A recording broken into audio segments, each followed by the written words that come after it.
IIT-JEE 2010 के इस question में कहा गया है कि एक ब्लॉक है, उस ब्लॉक पे फोर्स अप्लाई किया जा रहा है, लेकिन वो फोर्स कांस्टेंट फोर्स नहीं है, बल्कि वो समय के साथ साथ उसका मैग्नीट्यूड चेंज होते जा रहा है। इस ग्राफ में वो रिप्रेजेंटेड है।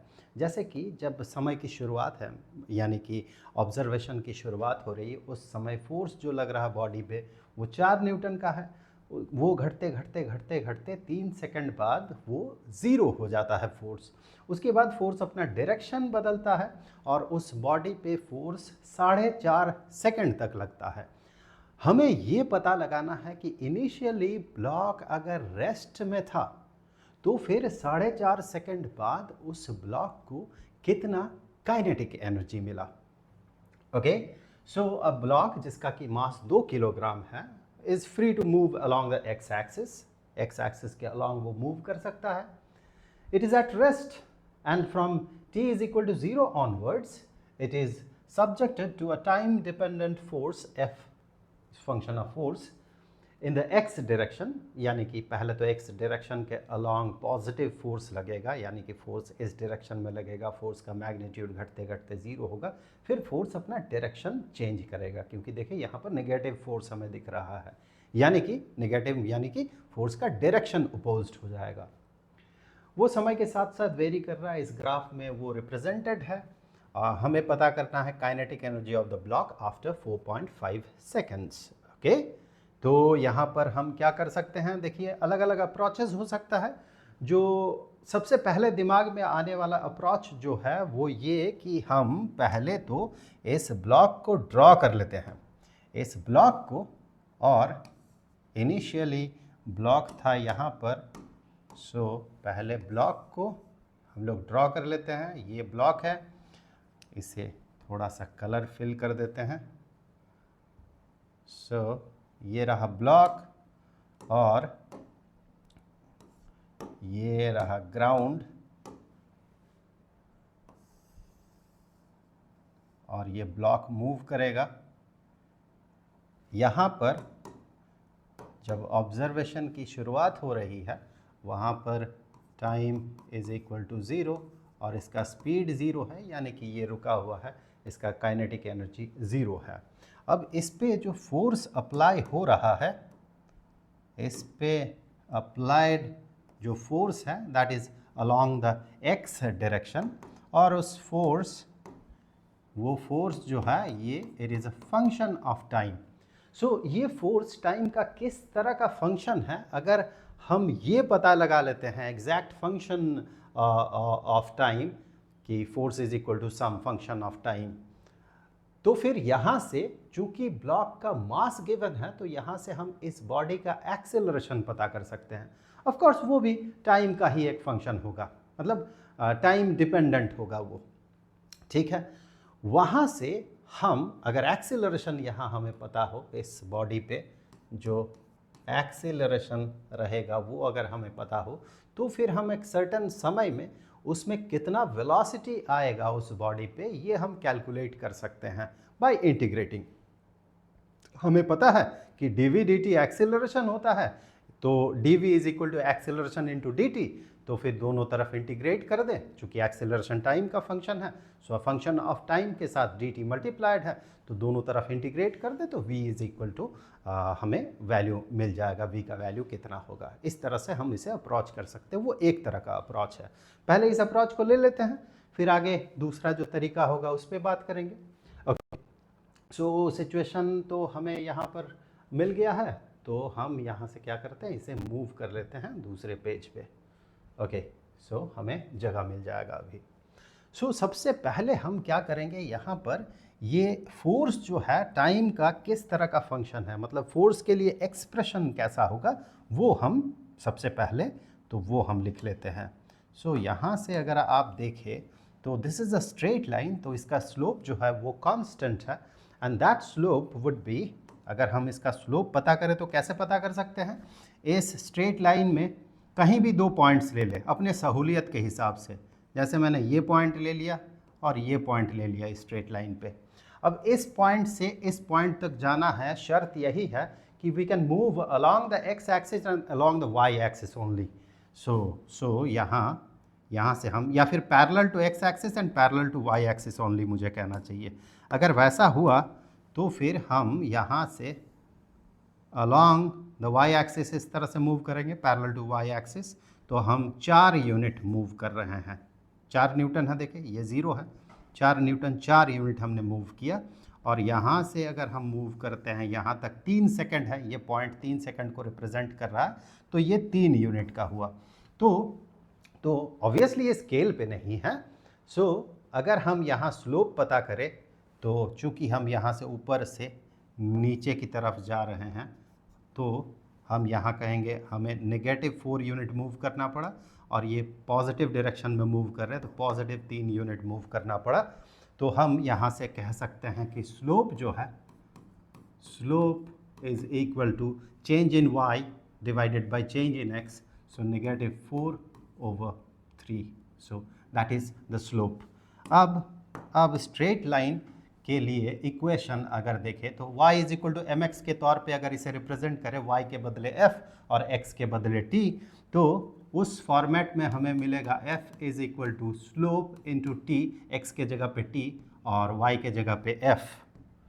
चूँकि आप देखिए, चूँकि ये वर्टिकल एक्सिस फोर्स को रिप्रेजेंट कर रहा, y को नहीं, हॉरिजॉन्टल एक्सिस टाइम को रिप्रेजेंट कर रहा, x को नहीं, that's why f is equal to mx plus C, X के जगह t प्लस सी, सी मतलब इंटरसेप्ट, यहाँ पर इंटरसेप्ट 4 यूनिट में इंटरसेप्ट हुआ है तो +4, और हम इसे कह सकते हैं m के जगह पे -4/3 t + 4।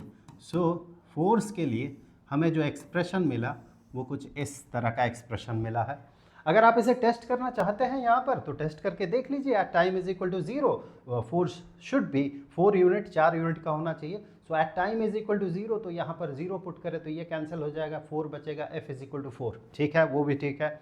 Eight time is equal to 3 force 0 होना चाहिए, at time is equal to 3 force 0 होना चाहिए। देखिए at time is equal to 3, t is equal to 3, तो ये 3 कैंसिल हो जाएगा, -4 + 4, तो ये हो जाएगा 0, होना भी चाहिए, फोर्स यहाँ पर 0 है। ओके, सो हमें यहाँ पर इसका एक्सप्रेशन मिल गया है।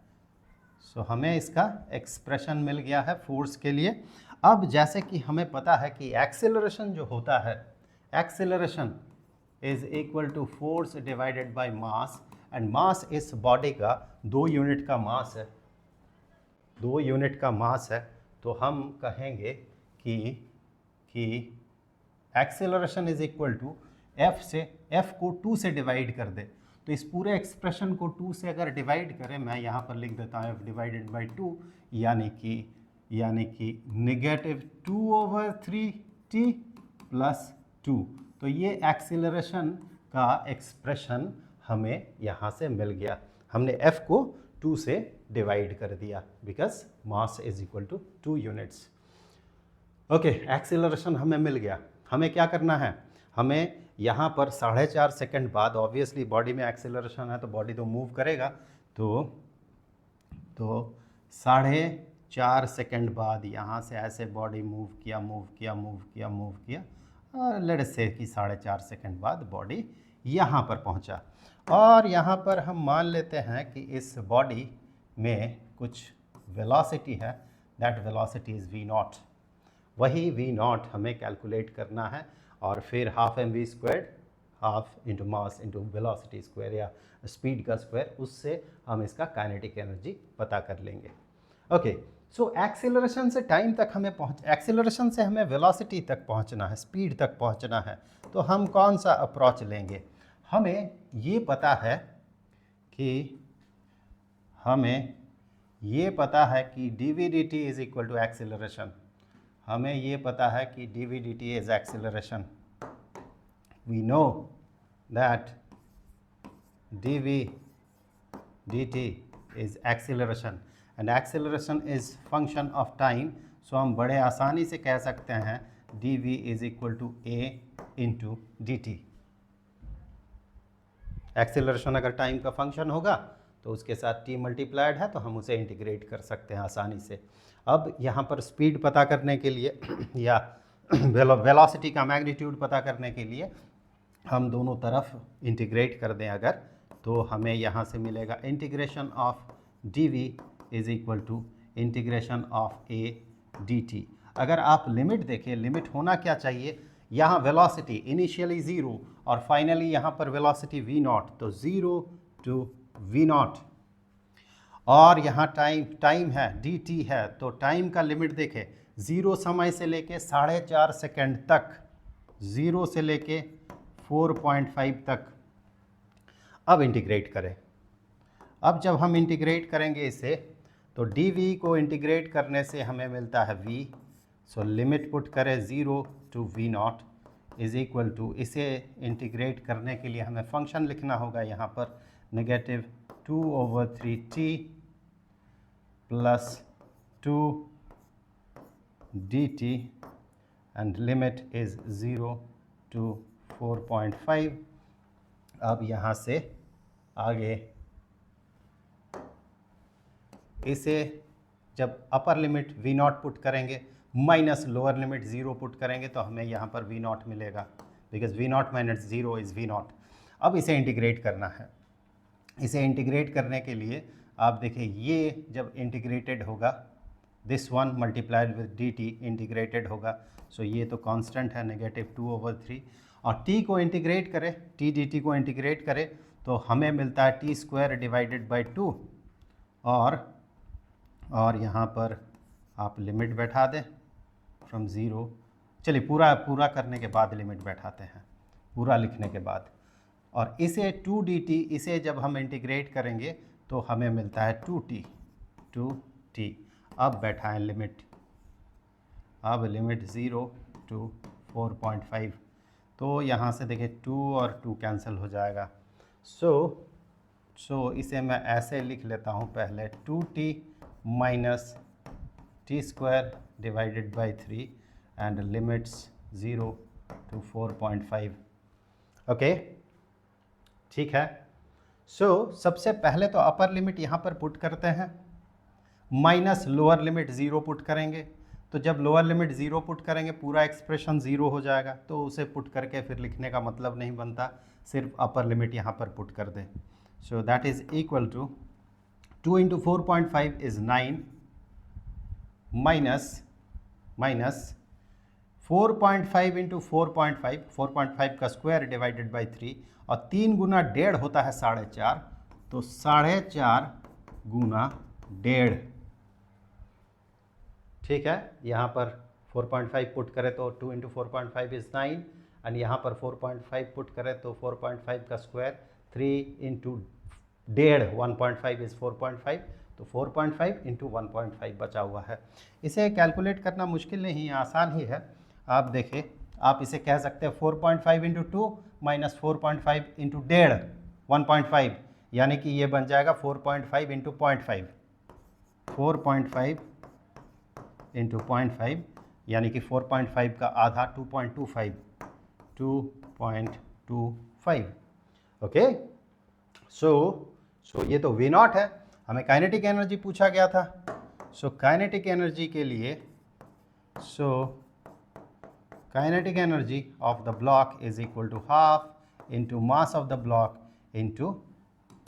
इंटू उसका जो वेलोसिटी है उस समय उसका square, that mean half into mass is 2 unit का, और V naught is equal to 2.25, so 2.25 का स्क्वायर, ये और ये कैंसिल हो जाएगा, एंड 2.25 का स्क्वायर आप कैलकुलेट करें, डेसिमल पॉइंट यहाँ पर होगा 5.0625, सो 5.0625, और चूंकि सारे कंसिडरेशन एसआई में था तो यूनिट इसका होगा जूल, 5.0625 जूल, 5.06। सो ये सही ऑप्शन है। तो ये तो एक तरीके से हमने इसे डिराइव किया। अब वेलोसिटी को, अगर आपको यहाँ से वेलोसिटी का वैल्यू पता करना है, बाकी तो फिर आप काइनेटिक एनर्जी ऐसे पता कर लेंगे। वेलोसिटी यहाँ तक पहुँचने के लिए हम एक और तरीका अपना सकते हैं। वो तरीका ये है कि आप देखें कि यहाँ पर आपको दिया गया है फोर्स का एक्सप्रेशन इन ग्राफ में फोर्स एक्सप्रेस्ड है। तो यहाँ से चूंकि एक्सीलरेशन, बिकॉज एक्सीलरेशन हमें पता है कि acceleration is equal to force divided by mass, और इस केस में 2 यूनिट का मास है तो F divided by 2 is acceleration. तो यहाँ से अगर एक्सीलरेशन हर एक पॉइंट ऑफ टाइम में हम पता करें तो हम जस्ट इसे आधा कर देंगे, हर एक पॉइंट को आधा कर दें। जैसे कि यहाँ पर फोर्स का ये जो रिप्रेजेंटेशन है ये, इसे आधा कर दे यहाँ पर, जैसे कि ये पॉइंट इसका जितना वैल्यू है उसे आधा कर दे, यहाँ पर फोर्स का जितना वैल्यू है उसे आधा कर दे। इस तरह से जब आप आधा करेंगे तो हमें एक स्ट्रेट लाइन मिलेगा, हमें एक्सेलरेशन के लिए एक स्ट्रेट लाइन मिलेगा। और अगर आप उस लाइन को देखते हैं तो आप ये पाएंगे कि हर एक वैल्यू यहाँ पर, हर एक वैल्यू ठीक आधा होगा। फोर्स का जितना न्यूमेरिक वैल्यू होगा, एक्सेलरेशन का ठीक उसका आधा न्यूमेरिक वैल्यू होगा। That mean at this point acceleration 2 unit का होगा, यानी एसआई यूनिट में कहे तो एसआई सिस्टम में कहे तो 2 मीटर पर सेकेंड स्क्वायर्ड है। यहाँ पर इसका एक्सेलरेशन, यहाँ पर उसका एक्सेलरेशन 0 होना चाहिए। सिमिलरली इस तरह से हर पॉइंट जो है फोर्स एक्सेलरेशन का जो वैल्यू है उस पॉइंट ऑफ टाइम में फोर्स का वैल्यू उसका ठीक डबल है। तो हमने इसे ठीक आधा कर दिया, तो ये 4 यूनिट का है तो ये 2 यूनिट का हो जाएगा। अभी जैसे कि हमें पता है कि एक्सेलरेशन टाइम ग्राफ जो होता है, this is now acceleration time graph, ये एक्सेलरेशन को रिप्रेजेंट कर रहा है। एक्सेलरेशन टाइम ग्राफ में जो एक्सेलरेशन का कर्व होता है, स्ट्रेट लाइन हो या कर्व्ड लाइन हो, वो टाइम एक्सिस के साथ जो एरिया स्वीप करता है, जो एरिया यहाँ पर बनाता है, ये जो एरिया है, दिस एरिया, ये नेगेटिव एरिया है, ये पॉजिटिव एरिया, ये नेगेटिव एरिया, ये जो टोटल एरिया होगा वही होगा वेलोसिटी में चेंज, वही होगा चेंज इन वेलोसिटी। तो इनिशियल वेलोसिटी अगर 0 हो तो change in velocity is equal to final velocity. तो यहाँ से इस एरिया से हम ये पता कर सकते हैं कि यहाँ पर कि फाइनल वेलोसिटी कितना होगा। ओके, सो थोड़ा सा ओके, सो अब यहाँ से आप देखें, आप गौर से देखें, हमें 2 ट्रायंगल्स मिल रहा है, एक तो ये वाला ट्रायंगल, दूसरा ये वाला ट्रायंगल। आप अगर सिमिलर ट्रायंगल का प्रॉपर्टी यूज़ करते हैं तो आप ये पाते हैं, वैसे तो इसका एरिया हम बड़े आसानी से पता कर सकते हैं, ये वाला जो ट्रायंगल है ये 3 यूनिट का, ये 2 यूनिट का, तो हम आसानी से पता कर सकते हैं ना। यहाँ से यहाँ तक 1.5 यूनिट है, ठीक है, 3 सेकंड से लेके 4.5 सेकंड यानी कि 1.5 यूनिट का है, लेकिन ये होगा कितना, ये भी तो हमें चाहिए होगा। तो इसके लिए आप देखें, ये दोनों ट्राइंगल्स जो है सिमिलर ट्राइंगल्स होंगे, ये वाला ट्राइंगल और ये वाला ट्राइंगल, ये दोनों सिमिलर ट्राइंगल्स होंगे। अब सिमिलर ट्राइंगल्स का जो प्रॉपर्टी है, उस प्रॉपर्टी को जब आप यूज़ करेंगे तो आप ये पाएंगे कि यहाँ से यहाँ तक 3 और यहाँ से यहाँ तक अगर 4.5 होगा तो सिमिलर साइड्स जो है, माफ़ कीजिएगा 1.5 अगर ये होगा तो इसका आधा है ये, यानी कि इसका भी आधा होगा ये। उस लॉजिक से देखा जाए तो यहाँ से यहाँ तक 1 यूनिट का होगा। ओके, सो अब अगर इसका एरिया आप पता करते हैं तो एरिया हम कहेंगे कि यहाँ से इस पार्ट का एरिया होगा 1/2 into 2 into 3, 1/2 into base into height, triangle का एरिया। सो 1/2 इंटू 2 इंटू 3। और इसका अगर एरिया देखें, ऑब्वियसली ये नेगेटिव साइड में बन रहा, उल्टे साइड में बन रहा, तो ये नेगेटिव एरिया है। सो इसे हम सब्ट्रैक्ट करेंगे, -1/2 इंटू ये हो गया 1.5, 1.5 इंटू और ये हो गया 1, तो यहाँ से देखिए 2 कैंसिल हो गया, that is equal to 3 minus इसका जो आधा होगा ये 0.75 होगा। आप यहाँ से देखें आपको 2.25 मिल गया, इतना यूनिट का आपको मिल गया वेलोसिटी। हमने ऐसे भी कैलकुलेट किया था यहाँ से कि 2.25 इसका वेलोसिटी होगा। आगे आप यहाँ से इसे स्क्वायर करते, हाफ इंटू मास के साथ मल्टीप्लाई कर दे, जो हमने यहाँ पर किया था, तो हमें काइनेटिक एनर्जी मिल सकता है। जल्द मिलेंगे।